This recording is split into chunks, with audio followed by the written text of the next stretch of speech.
Hello, Beasts of War. This is Ariskany, historical editor for Beasts of War and On the Tabletop. And today's video continues our preparation and ramp-up for the imminent bolt-action Western Desert Boot Camp scheduled for September 28th to the 30th. Just to set a quick baseline in case anyone's not familiar, Bolt Action is a 28mm World War II miniature skirmish game produced by Warlord Games and Osprey Publishing. The boot camp coming up will focus on some of the new releases they have coming out pertaining specifically to the Western Desert campaign of World War II. Now, obviously, the North African theater was one of the major theaters in this global conflict, and at the boot camp we'll be exploring some of the campaigns and engagements of the Western Desert and how these battles can be brought to life on the infantry skirmish level in the bolt action system. In preparation for this event, so far we've published a 5-part article series that summarizes the entirety of the North African and Middle Eastern theaters in the Second World War. We've also had a Weekender interview segment and a General's Table Twitch live stream, where we discussed some of the background context, high-level strategy, and what-if scenarios for the Desert War, and how the Desert War affected the overall course of World War II. Now, if this kind of strategic-level narrative interests you, I certainly encourage you to check out these articles and videos, and I hope you find them interesting. But in this video, we'll be focusing on the Armies of the Desert, narrowing in on that skirmish eye view of the troops in the Western Desert in 41 and 1942. So we'll be looking at 3 major factions here, namely the British Commonwealth, the Germans, and the Italians. For the Allies, some of the troops we won't be looking at here are the Americans. American forces entered the Desert War a little later with the Operation Torch landings in November 1942, where they fought in Algeria, Morocco, and especially in Tunisia extending into 1943. Thus, they really aren't in scope for a discussion on the Western Desert Campaign. Now, if the Americans in North Africa is something that really interests you, we do have an article series we ran earlier this year entitled Baptism of Fire, where we took a 75th anniversary look at Americans fighting in Tunisia. Again, I encourage anyone who's interested to check out those articles. Also, for the Axis, a faction that we won't really be covering here are the forces of Vichy France.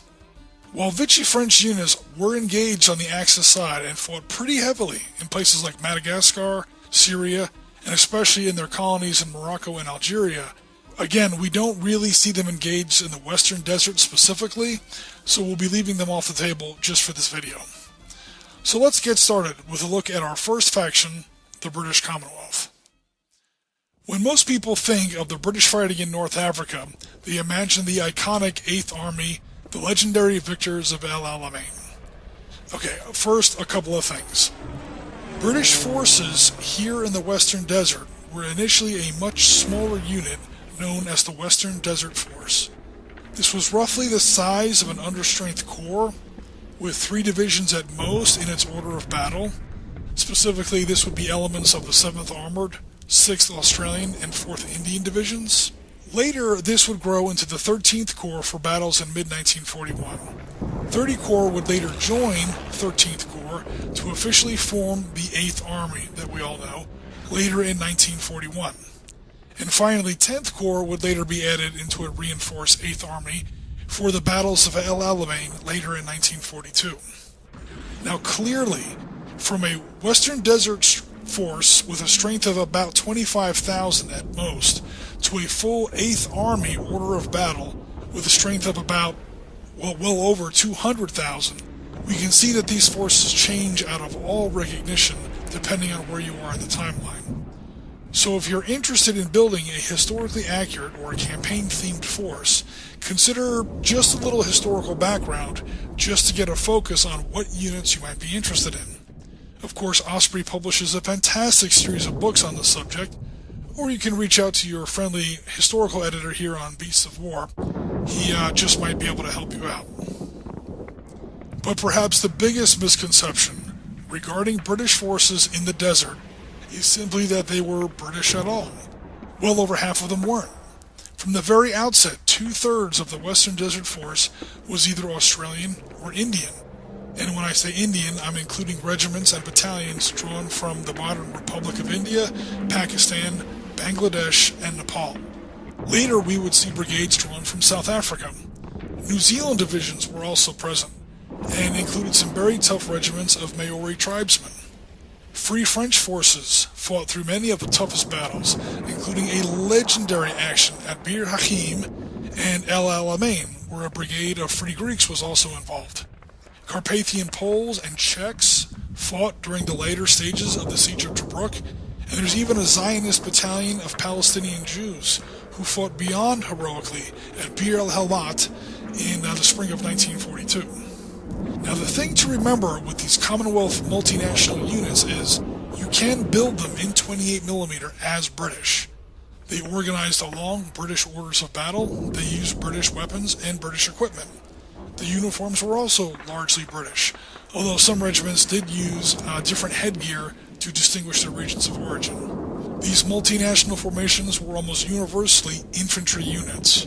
Now, sometimes these Commonwealth and multinational infantry divisions would have an attached armored brigade, usually built around a regiment of older tanks. This is because the current first-rate tanks were usually reserved for the dedicated armored divisions in 8th Army. So you can have these Commonwealth infantry and British tanks on the same 28mm table. Just try to make sure that these tanks are of an older model compared to the historical timeline of the battle that you'll be running. British and Commonwealth rifle companies in this period are built on 3 platoons, each with 3 sections of 10 men. This is upgraded from 8 men earlier in 1941. The standard rifle was the Lee Enfield, and each section usually had at least 1 Bren light machine gun. 3 sections put together made about 30 men, plus a headquarters section where you would find a 2-inch light mortar team, additional Bren machine guns, and depending on the date in the timeline, a boys anti-tank rifle team. So you wind up with a platoon strength about 35, and 3 of these platoons would be bolted together into a company of about 115, plus a headquarters platoon. 4 rifle companies, plus a headquarters company and a support company, are then formed into a battalion, with a bayonet strength of somewhere around 700 men. It's in these support companies that I mentioned is where you find the heavier 3-inch or 76mm mortar teams. You also find engineers, anti-tank sections, and these are usually equipped with the Ordnance QF 2-pounder or 40mm anti-tank gun. For motor transport, we have a mix of trucks and universal carriers. Sometimes these carriers would be outfitted with the Bren light machine gun, or sometimes even a boys anti-tank rifle, making it technically the world's smallest tank destroyer. Okay, a Jagdpanzer it is not, but against Italian CV-33 tankettes or Auto Blinda armored cars, it just might be enough. I don't want to get too much into artillery or tanks here, since that isn't really the focus for bolt action. Suffice it to say that early war British anti-tank guns start off with the 2-pounder that we mentioned earlier. Later in 1942, we start seeing the larger 57mm 6-pounder weapon, and finally at the very end of the Desert War, when the fighting has moved into Tunisia, we finally see the first use of the 17-pounder. An interesting aspect of many of these weapons is that they don't start off with stocks of high explosive ammunition, only solid shot armor piercing. This makes them great for knocking out German and Italian tanks, but it also makes them almost useless against anything you might face in regards to infantry, artillery, or fortifications on your tabletop. I think later on some high explosive ammunition was manufactured for the 6 and 17-pounder, but in any event, this is something to consider before taking them into your bolt-action games. Artillery started off as the 18/25-pounder. This is sort of a hybrid between older World War I era 18-pounder howitzers, modified to fire newer 25-pounder ammunition. This would have filled out batteries and artillery regiments attached to division or brigade units in the earlier part of the war, or in second-line infantry divisions later on in the war. As soon as manufacturing output could manage it, these would be replaced by the superior 25-pounder howitzer. One huge advantage that this weapon had over German counterparts, like the 7.5 centimeter field howitzer, was a much longer range, and this gave British counter-battery fire a much longer punch reach in desert artillery duels. To go over tanks very quickly again, because they're not really the focus here, the British start off with the Vickers Mark VI light tank and the A-13 cruiser tank. For a much slower but heavier punch, we have the Matilda II, sometimes called the Queen of the Desert because it was practically invulnerable to Italian anti-tank fire. In these early battles, the British also made very heavy use of captured Italian tanks, since desert conditions were very rough on the mechanical reliability of their own machines. Later in 1941, we start to see the A-15 Crusader IIs and the Valentine III infantry tanks come in. Later in 1941, these would be supplemented by the first heavy influx of American Lend-Lease tanks in the form of the M3 Stuart, sometimes called the Honey by the British. By mid-1942, the M3 Lee or Grant is coming into the 8th Army service. This is certainly one of the oddest tanks to see widespread service in World War II. And we wrap up with the Churchill Heavy Infantry tank, used mostly in Tunisia after a handful of them performed very well in the Second Battle of El Alamein. One last note I'd like to make about Commonwealth units in the desert is the question of special forces. There are two that stand out: the Long Range Desert Group and the Special Air Service, or SAS. The Long Range Desert Group started out first. They were mostly a reconnaissance and scouting force of desert survivalists, drawn mainly from New Zealand and Rhodesia, at least at first. Their job was to scout very, very deep behind enemy lines, sometimes for months at a time, by driving hundreds or even over 1,000 miles through absolutely trackless desert. Sometimes they would also strike a high-value target, but usually they were mostly, like I said, reconnaissance and scouting. They would watch and report activity on Axis roads, ports, airfields, and troop deployments. This would change, however, with the advent of the SAS.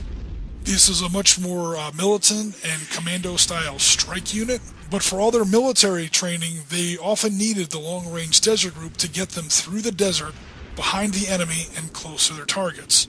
So, increasingly through 1942 and into early 1943, the SAS and the Long Range Desert Group worked so closely together so many times that it almost starts to become hard to tell them apart, leading to a little bit of confusion among some wargamers today. We'll be covering much more about the SAS and the Long Range Desert Group in our Scorpions of the Desert video segments at the actual boot camp. Now we move to the Germans, and just like we did with the British, before we get stuck too deep into the weeds on the German armies in North Africa, I'd just like to spend a few minutes in general overview and dispelling a few common misconceptions. First off, the Germans are far and away the minority when it comes to Axis forces in North Africa. Man for man, they are always outnumbered, sometimes 3, 4, or even 5 to 1, by their Italian allies. The Deutsches Afrika Korps, or DAK, the German Africa Corps, never amounted to more than 4 real divisions. In fact, it started out as just the skeletons of 2 partial divisions, 15th Panzer and 5th Light Division, later upgraded to the 21st Panzer Division. Later on, we would see the 90th Light Division join the DAK, and finally the 164th Infantry, along with some additional units like the Ramke Fallschirmjäger Paratroop Brigade. Another misconception that many people have about the DAK is that Rommel was in fact its commander. For the vast majority of its lifespan, the DAK was actually commanded by someone else, usually one of Rommel's subordinate generals.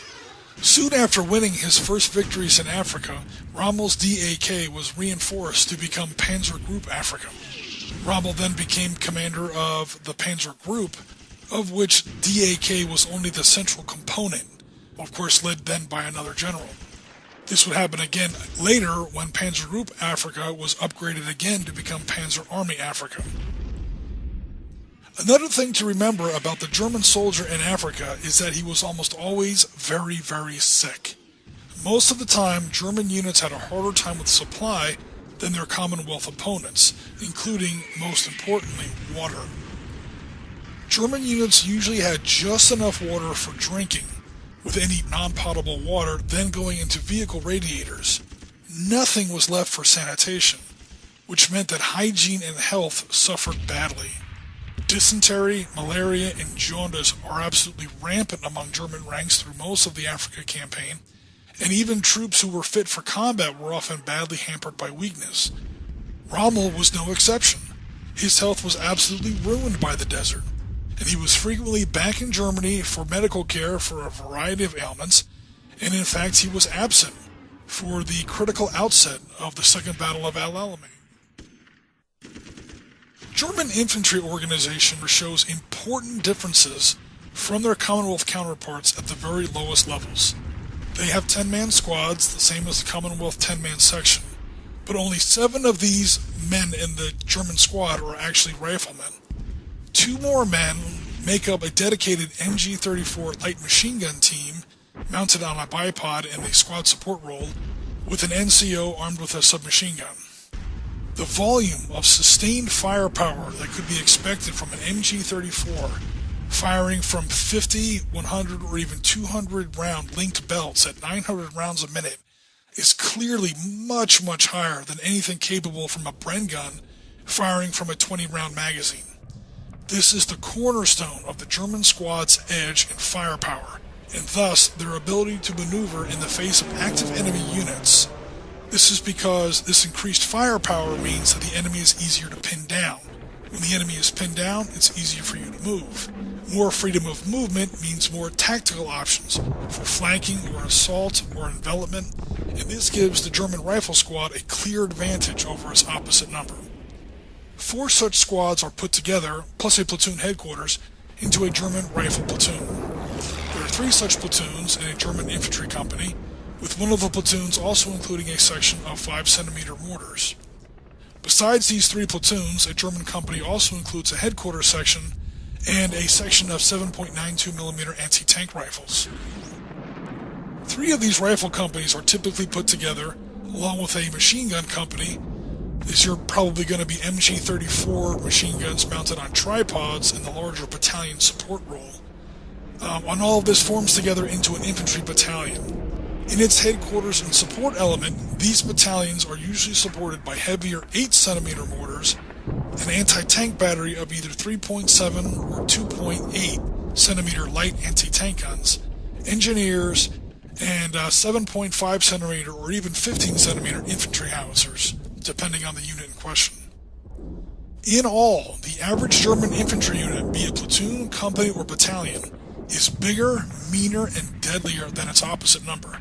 They have a distinct edge in firepower, maneuver, training in the NCO and junior officer levels, and in equipment. The higher up you go in the command levels, the more pronounced and compounded these advantages become. However, the great equalizer here is that German units are also chronically under strength. What we've listed above is what these units are supposed to have. Actual battlefield strength was almost always much lower. German units also had a much tougher time with supply. Fuel was a constant problem, and even those units that could take the field, as we've discussed above, were often very sick. German tanks and other armored vehicles are vastly complicated, and again, with them not really being the focus here, I'll just give them a very quick summary. When the DAK first arrives in Libya in February and March of 1941, we're looking mostly at Panzer Mark 1s, 2s, and some of the early 3s. The Panzer I is really barely a tank at all. It only has twin machine guns for armament and was originally intended only as a training tank. The Mark II at least had a 2cm autocannon and so could possibly engage British Universal Carriers and Vickers Mark VI light tanks. The Mark III, we're talking about mostly the F variant, had a 3.7cm anti-tank gun, which had proved more or less adequate in France, except when they came up against the Matilda II. Finally, we see the early marks of the Mark IV battle tank, with the short-barreled 7.5cm howitzer main gun. This is a high explosive weapon, and although not very useful against tanks, these weapons are great against infantry, artillery positions, trenches, and bunkers, which frankly you're liable to come up against far more often than actual enemy tanks. Later in the Desert War, the Mark III would be upgraded to the G variant with the L-42 5cm weapons, and finally the Mark IIIJ, or the Mark III Special, with the L-60 5cm weapon. Now it's the same caliber weapon, but it's got a longer barrel, and that longer barrel means higher muzzle velocity and thus armor penetration power, but it also means higher recoil, and thus you need larger mounting mechanisms and a much bigger turret. By the time of Alam Halfa Ridge, we're looking at the longer-gunned Panzer IVs. These are the F2 variants. They're finally arriving, followed by a precious few handful of Tigers that show up at the very end of the Desert War in Tunisia. As a general rule, German tanks in the desert were lower in quality than similar battalions, regiments, or divisions in Russia, for example, had at the same time. Russian tanks were frankly far more dangerous than British or American models, and so the Germans in Russia always got the better equipment. This left those in Africa to cope with basically second-line gear. Of course, no discussion of the Germans in the desert would be complete without bringing up the 88. As we all know, the 8.8cm Flak 36 was originally an anti-aircraft weapon, but its very high muzzle velocity made it an ideal weapon for engaging tanks when used properly and in careful conjunction with other weapons in your German force. Many war games make the 88 out to be some kind of wonder weapon, but we must bear in mind how vulnerable it is, how hard it is to conceal, what a high-value target it is, and how, in fact, they don't belong to the German army at all. They actually belong to the Luftwaffe, or the German Air Force. Just something to bear in mind when you're taking them onto your table. And now, finally, we move on to the Italians. To my knowledge, we aren't getting any Italian armies at the boot camp, so I'll keep this part of the video rather short. Italian rifle units didn't have any mortar support like the German or British companies at the company level, although they did have two batteries of Brixia Model 35 45mm mortars at the battalion level. Italian machine guns at the squad and platoon level were typically the Breda 30. Now, 3 of these platoons are built into a company, and 3 companies are built into a battalion, where additional machine gun sections could be found. Even these, however, were really somewhat light. A 6.5mm in caliber, usually mounted on tripods for a defensive battalion-level support role. Anti-tank guns were a mix of 37mm and 47mm models, although later in the war there is an Italian 90mm anti-aircraft gun used as an anti-tank gun, much like the German 88.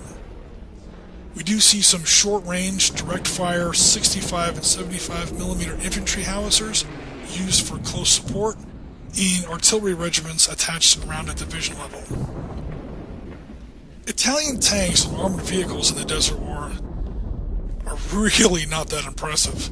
From the CV-33 tankette to the L6 light tank, then you get into the M1339, the M1441.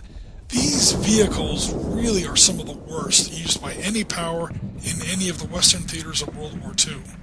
There are, however, some Semovente assault guns that are pretty good, including one armed with a 75mm assault howitzer that almost makes it look like an Italian Stug. But generally, Italian armored vehicles in the Desert War are actually pretty bad. In general, the Italian soldier gets a very bad reputation in World War II, and honestly, it's a reputation that's not wholly deserved. The Italian nation was promised that it was not going into World War II, and they weren't prepared for it in terms of training, doctrine, infrastructure, or industry. As a result, their unprepared armies suffered terribly when put up against better equipped foes. The Italian officer corps was also quite bad, with many positions having either been inherited or just outright purchased. Bad leadership and bad equipment is going to lead to disastrous results. When the Germans more or less took over the Desert War in 1941, they could at least partially resolve the leadership issue, and Italian units almost immediately began to perform remarkably better. This was especially true in fixed defense, where Italian positions often guarded the flanks or provided springboards for Rommel's audacious mechanized thrusts. Certain Italian units, like the Ariete and Littorio Armored Divisions and the Trieste Mechanized Division, really did exceptionally well even in the attack, right alongside DAK panzer units. However, the quality of their vehicles and equipment was always going to hold them back to at least a certain degree. So that's going to wrap us up for now, Beasts of War, Desert Warriors. I certainly hope you've enjoyed this quick overview of Armies of the Desert. If you're going to be at the boot camp, I certainly can't wait to see you there. Otherwise, we hope to see you in the live blog, where we'll be bringing you even more Desert War themed content. In the meantime, watch out for those sandstorms, and thanks very much for watching.